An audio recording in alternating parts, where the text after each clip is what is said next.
Ça s'appelle ici la CAN à la volée. On vous donne des informations à la volée sous forme de reprise de volée.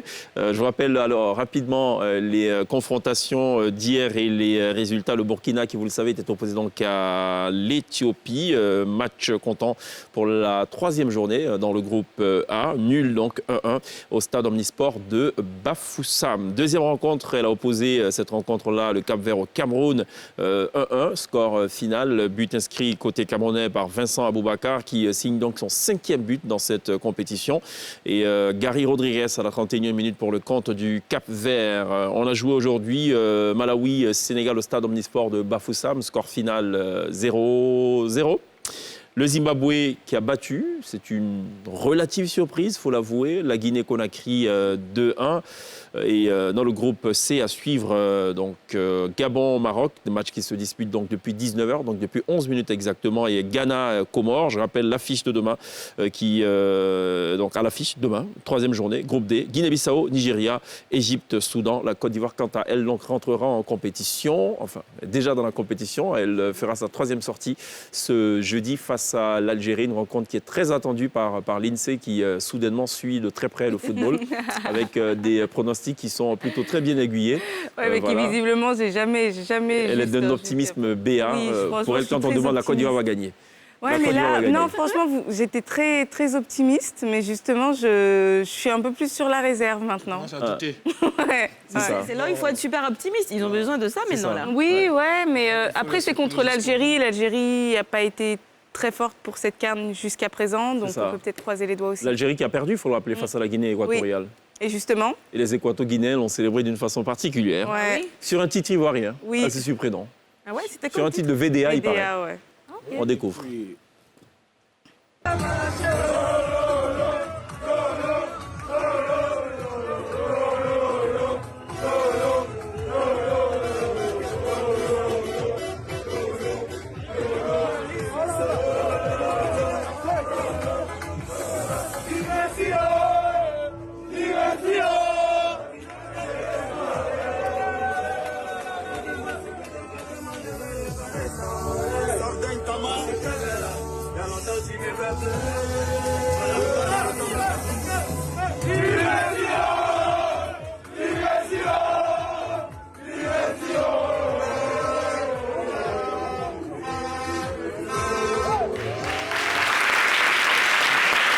On n'ose pas imaginer ce que sera la prestation et la chanson choisie par les éléphants si ce jeudi ils venaient donc à battre l'Algérie et se qualifier pour le deuxième tour de cette compétition. Alors l'information, on la sait depuis 48 heures, c'est la disparition du géniteur du portier des éléphants footballeurs, Badra Ali Sangaré.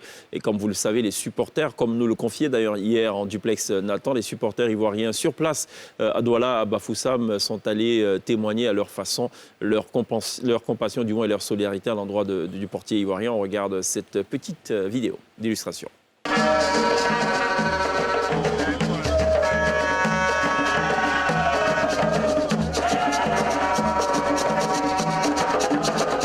À chaud, on vient te dire Yako, Yako à toute l'équipe et vous dire que nous sommes avec vous.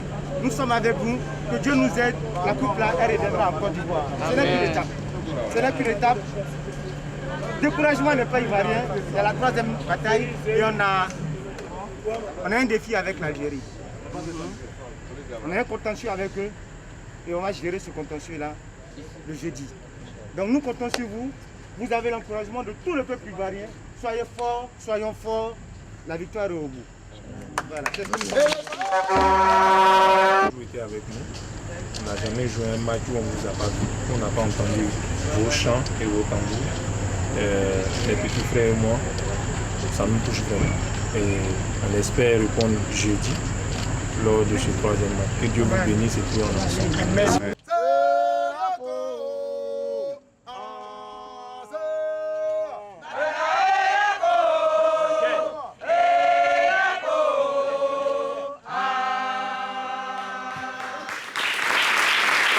Les Ivoiriens donc fait à bloc pour affronter l'Algérie, l'autre bête noire de la Côte d'Ivoire. On ne va pas revenir sur les souvenirs douloureux des quelques confrontations Côte d'Ivoire-Algérie.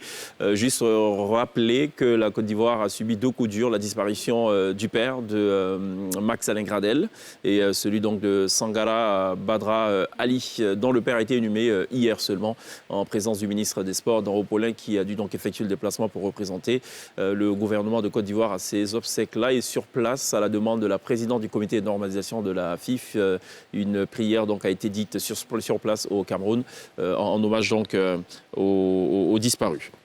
Alors, l'autre coup dur, c'est qu'on aurait pu gagner, messieurs, et on ne l'a pas fait. On est rentré dans ce qu'on appelle des calculs. J'aimerais quand même connaître vos pronostics. On va commencer par celle qui s'en est fait la spécialiste. Lindsay, le pronostic, jeudi? Pour jeudi, oui. Franchement, 2-1. Mais véritablement. Non, pour la Côte d'Ivoire. Pour la Côte d'Ivoire. Mais véritablement. Voilà. Oui, c'est qu'on va gagner. C'est tout. Glisse. Là, je suis vraiment optimiste. T'as changé. 1-0 pour la Côte d'Ivoire. Pour la Côte d'Ivoire. Ouais. Dis Kalou. Je veux qu'on se qualifie. D'accord. Okay. Yamani. Allez, on se qualifie. Ça, échec. On va attendre de Tambou là-bas. Si tu permets, Cheikh, oui. Moi, je souhaiterais dire aux Ivoiriens, il faut qu'on revoie notre regard sur cette CAN. Il y a des équipes qui sont arrivées comme étant des équipes outsiders, mais qui aujourd'hui nous démontrent qu'en fait, ça a changé. Donc, changeons notre regard sur nos pachydermes et puis accompagnons-les chaque fois. Ne nous attendons pas à ce que ce soit aussi facile pour eux. Il faut changer ce regard. Il y a des équipes qui sont apparues aussi comme des équipes fortes, comme l'Algérie par exemple, et c'était jusqu'à présent... Que ce soit les favoris, c'est le champion en titre. Que ce soit le Sénégal, que ce soit l'Algérie, toutes les équipes données favorites, mais sont aujourd'hui en souffrance. Absolument. Pourquoi on ne veut pas que nous on souffre? Écoutez, la Côte d'Ivoire, vraiment, elle n'est pas si en souffrance que ça finalement, mais elle est quelque part, puisque les supporters aujourd'hui sont contraints de faire des calculs. Si la Guinée équatoriale bat et que la Côte d'Ivoire fait nul, c'est compliqué. Allez, on va regarder cette vidéo. Même si Barcelone fait nul aussi, ça peut nous arranger. Ouais, ça peut arranger. Regardons. Tu sais que c'est marrant, parce que justement, la semaine dernière, tu as dit il ne vaut mieux pas qu'on fasse de calculs. Et aujourd'hui, on se retrouve on se retrouve, mais ça a tout été ça. Alors, regardons cette petite vidéo qui illustre parfaitement l'état d'esprit des Ivoiriens qui sont soudainement, comme par enchantement, devenus tous des mathématiciens. Certains même sont maintenant des physiciens, des agrophysiciens, des physiciens du nucléaire. Bon, allez, regardons cette vidéo. Allez dehors avec un rire. Mon petit, peut-être que toi tu connais ballon, mais tu connais pas mathématiques. Et on va t'expliquer ce que nous, les supporters Mazo, on connaît déjà. On se concentre sur le groupe E. La Côte d'Ivoire a 4 points, Guinée équatoriale 3, Sierra Leone 2, l'Algérie 1. Ici à droite, les Gaules, but marqué, but encaissé. Début des équations pour le jeudi. Si la Côte d'Ivoire gagne l'Algérie, on passe à 7 points et l'Algérie 1 point. Si la Sierra Leone gagne, la Guinée équatoriale passe de 5 à 3 points. Au cas inverse, Guinée équatoriale 6 points, Sierra Leone 2. Donc on maintient notre première place et on passe. Si la Côte d'Ivoire égalise avec l'Algérie, on maintient nos 4 points. L'Algérie passe à 2 points. Et pareil, si la Sierra Leone gagne, la Guinée équatoriale 5-3. Guinée équatoriale 6 points. Ils ne peuvent pas tous les deux gagner, donc on sera 2 à passer. On passe. Si l'Algérie gagne, il passe à 4 points et nous on maintient nos 4 points. Ça sera égalité. Peu importe le score des deux autres.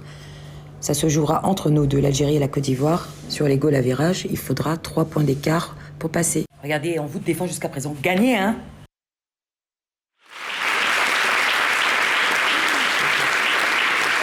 Bon, allez, c'est ce qu'il fallait. J'ai décroché. C'est ce qu'il fallait éviter. Éviter les calculs. Tant qu'on peut gagner, il faut gagner. La CAN, tout match se défend et crânement, voilà. C'est un peu ça la règle universelle.